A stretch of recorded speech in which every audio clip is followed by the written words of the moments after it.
ಶ್ರದ್ಧಾಪೂರ್ವಕವಾಗಿ ಪ್ರತಿಜ್ಞೆ ಮಾಡುತ್ತೇನೆ. ಸರ್ದಾರ್ ವಲ್ಲಭಾಯಿ ಪಟೇಲ್ ಅವರ ದೂರದೃಷ್ಟಿ ಮತ್ತು ಕಾರ್ಯಕ್ಷಮತೆಯಿಂದ ಸಾಧಿಸಿದ ರಾಷ್ಟ್ರೀಯ ಏಕೀಕರಣ ಸ್ಫೂರ್ತಿಯನ್ನು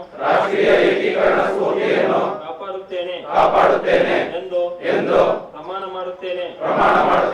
ರಾಷ್ಟ್ರದ ಆಂತರಿಕ ಭದ್ರತೆಯನ್ನು ಖಾತ್ರಿಪಡಿಸಲು ನಾನು ನನ್ನದೇ ಆದ ಕೊಡುಗೆಯನ್ನು ನೀಡುತ್ತೇನೆ ಎಂದು ಒಮ್ಮನಸ್ಸಿನಿಂದ ಪ್ರತಿಜ್ಞೆ ಮಾಡುತ್ತೇನೆ.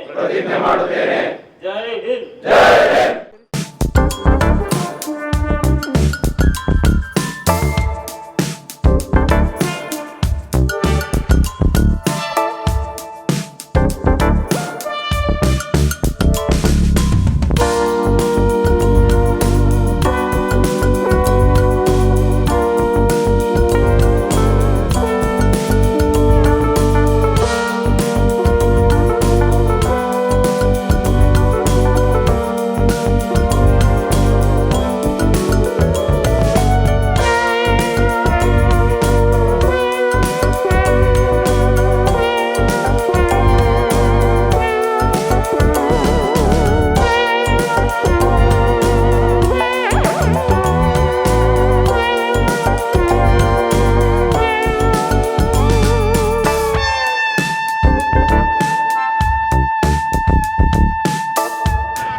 Two, three, four.